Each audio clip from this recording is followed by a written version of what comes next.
The famous question, who is my neighbor? Is it that person that has to mow the lawn on Sunday morning at 7:30? Is it those neighbors that are having the house party till 3 in the morning? Is it those lawmakers making those anti-Christian, anti-Catholic laws? Is it that one person who's hurting a member of my family? Who is my neighbor? This is exactly what Jesus wants to attack in the gospel today. The idea of a neighbor is a relative concept that doesn't place an obligation on me. The setting arises from that cynical question that Jesus is asked when he says that loving our neighbor is of the essence of God's law. Some of you might remember the old song, "Do you know the way to San Jose?" If you know the way to God, it's recognizing who your neighbor is too. The question and the cynical questionnaire is in effect saying, doesn't neighbor simply mean loving those nearby and nothing more? After all, if my neighbor does not mean much to me, then how much do I think I can mean to my neighbor? The issue of neighbor is talking about the value of any one of us. Jesus points out precisely that value.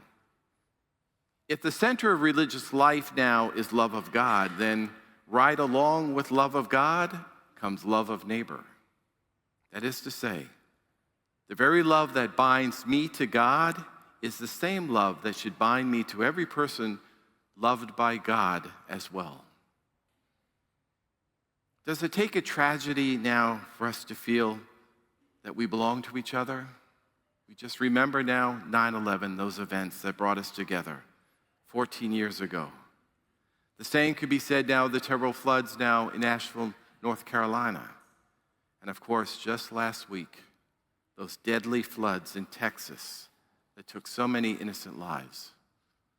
When we are all in danger of losing everything, we begin to realize how important we are to one another. In Texas alone, just recently, we see people came from all over to help provide food, shelter, and to take a place when others weren't.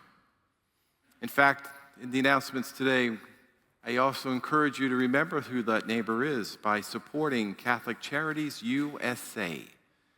They were already there when those floods came, helping provide housing, shelter, and food while everybody was searching for those victims.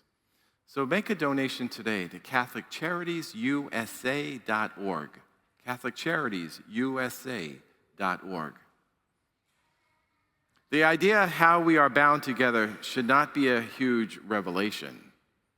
In that first reading today from the book of Deuteronomy, it insists that God's law is not remote from us. Rather, God's law flows from the very experience that we all have of human life.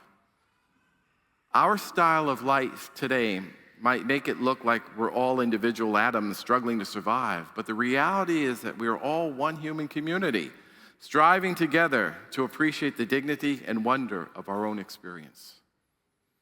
You know, Thomas Merton, the famous Trappist monk who influenced much of spirituality after World War II, would speak about the conversion that he had.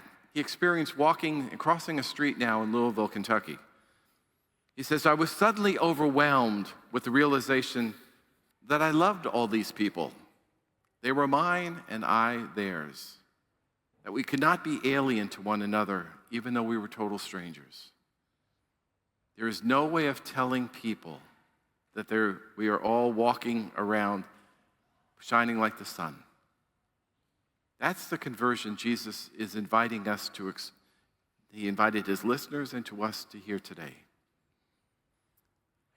Part of the redemption that Jesus won for us helps us know the value we have.